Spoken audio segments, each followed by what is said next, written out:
The beach. Film की शुरुआत में हम रिचर्ड नाम के एक अमेरिकन लड़के को देखते हैं जो बैंकॉक में छुट्टियां मनाने आया है ताकि वह वहां के कल्चर को समझ सके और सीख सके।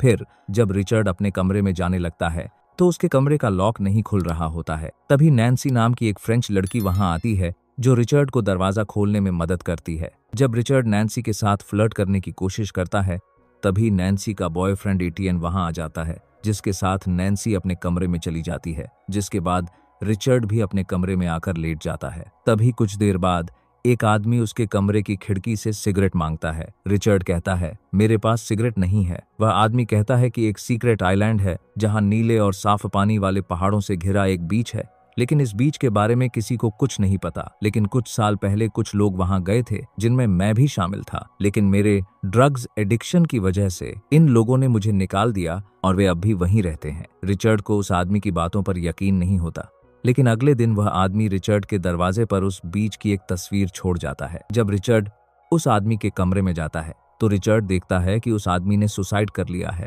जिसके बाद रिचर्ड एटीएन और नैन्सी के पास जाता है और कहता है कि मुझे एक सीक्रेट आइलैंड पता है जहां हम सब एडवेंचर कर सकते हैं, और रिचर्ड उन्हें आइलैंड का मैप भी दिखाता है। जिसके बाद वे दोनों भी रिचर्ड के साथ सफर पर निकल पड़ते हैं और 24 घंटे सफर करने के बाद वे थाईलैंड पहुंचते हैं जहां वे रात के लिए रुकते हैं। लेकिन जब रिचर्ड अपने केबिन में जाता है तो उसे चाबियां नहीं मिलती। उसके बगल वाले कमरे में 2 लड़के बैठे होते हैं जो रिचर्ड को अपने पास बुलाते हैं और वे यह भी बताने लगते हैं कि यहाँ एक सीक्रेट आइलैंड के बारे में कहानियां हैं, लेकिन इस आइलैंड का सच कोई नहीं जानता। लेकिन अगर हमें वहां का रास्ता पता होता तो हम वहां जरूर जाते। रिचर्ड समझ जाता है कि वे उसी बीच के बारे में बात कर रहे हैं जहां रिचर्ड जा रहा है। इसीलिए रिचर्ड अगली सुबह इस आइलैंड के मैप की एक कॉपी बनाता है और उसे इन दोनों लड़कों के कमरे के बगल में रख देता है और रिचर्ड अपने दोस्तों के साथ इस आइलैंड पर जाने के लिए निकल पड़ता है। अब ये लोग सफर करते हुए समुद्र के किनारे पहुंचते हैं,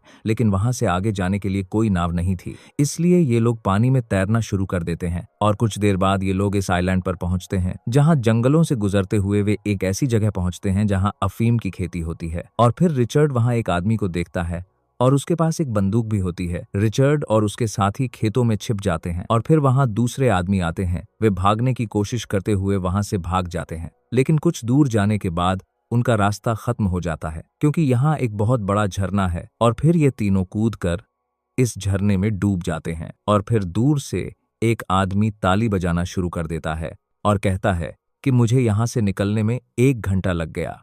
और उसके बाद वह आदमी उन्हें इस जगह पर ले जाता है जहां इन टूरिस्ट ने अपनी अलग दुनिया बसाई थी। वे यहाँ सिर्फ घूमने नहीं बल्कि हमेशा के लिए रहने आए थे। यहाँ लोगों के पास न फोन है, न इंटरनेट, न टीवी, लेकिन ये लोग सिर्फ मछली पकड़कर जिंदा रहते हैं। यहाँ की लीडर का नाम सैल है। वह रिचर्ड से पूछती है कि तुम्हें यह मैप किसने दिया। रिचर्ड डेफी नाम बताता है, लेकिन वह अब मर चुका है। सैल पूछती है कि क्या तुमने इस मैप के बारे में किसी और को बताया। वे बारी बारी से नहीं आते और सैल मैप जला देता है। अगले दिन वे सब बीच पर जाते हैं जो चारों तरफ से ताड़ के पेड़ों से घिरा हुआ था। रिचर्ड, नैन्सी और एटीएन यह जगह देखकर बहुत खुश होते हैं क्योंकि यह जगह बहुत खूबसूरत थी, जैसे जन्नत का कोई टुकड़ा हो। अब रिचर्ड और एटीएन भी इन लोगों के साथ मछली पकड़ते हैं और फिर ये लोग यहाँ तरह तरह के खेल भी खेलते हैं। और जब भी उन्हें शहर से कुछ लाना होता है तो वे अपनी जरूरतें पूरी करने के लिए यह अफीम बेच देते हैं। सैल हमें बताता है कि यहाँ एक ड्रग माफिया है। असल में वे इसके मालिक हैं और उन्होंने हमें यहाँ रहने दिया है और वे कभी यहाँ नहीं आते, लेकिन उनकी एक शर्त है कि यह जगह सीक्रेट रहनी चाहिए और दूसरे लोगों को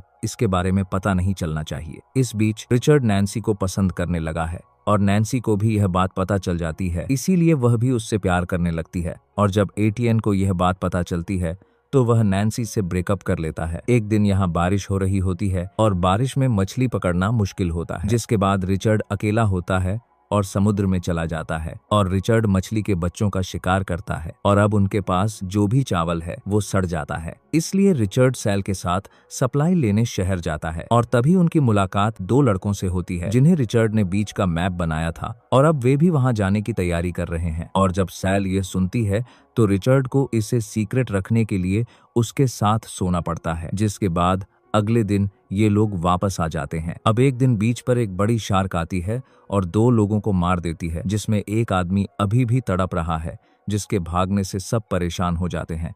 इसलिए वे सब तय करते हैं कि वे उसे मरने के लिए जंगल में छोड़ देंगे। हालांकि एटीएन उन्हें ऐसा करने से रोकता है, लेकिन वे सब उसकी बात नहीं सुनते। दूसरी तरफ वे लोग भी बीच पर पहुंच गए हैं। अगले दिन सैल रिचर्ड से कहता है कि उन्हें यहां आने से रोके और उनसे मैप हर हाल में वापस ले ले, नहीं तो वह उसे अपने ग्रुप में शामिल नहीं होने देगा। रिचर्ड वहां उनका इंतजार कर रहा है। अब नैन्सी भी वहां आ जाती है और रिचर्ड को थप्पड़ मारकर उससे ब्रेकअप कर लेती है क्योंकि नैन्सी उस कोप में गई थी जहां रिचर्ड सैल के साथ सोया था। अब दूसरे दिन वे लोग भी जंगल में पहुंच गए थे, लेकिन तभी वे ड्रग माफिया वाले लोग उनके सामने आ जाते हैं और वे सबको मार देते हैं।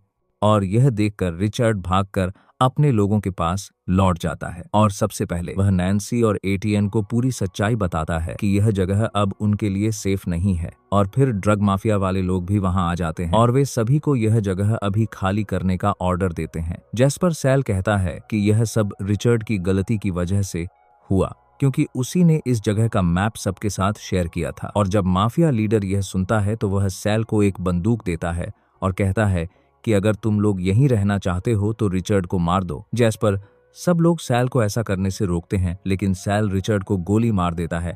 लेकिन तभी पता चलता है कि बंदूक खाली थी। जैस्पर माफिया लीडर हंसने लगता है और बाकी लोग सैल को छोड़कर हमेशा के लिए यह जगह छोड़ देते हैं। अब 1 साल बीत चुका है और रिचर्ड अपनी दुनिया में वापस आ गया है, लेकिन आज भी उसे इस बीच पर बिताए दिन याद आते हैं और वह कंप्यूटर पर नैन्सी की भेजी तस्वीर देखता है जहां वे सब रहते थे। और इसी के साथ यह मूवी यहीं खत्म हो जाती है।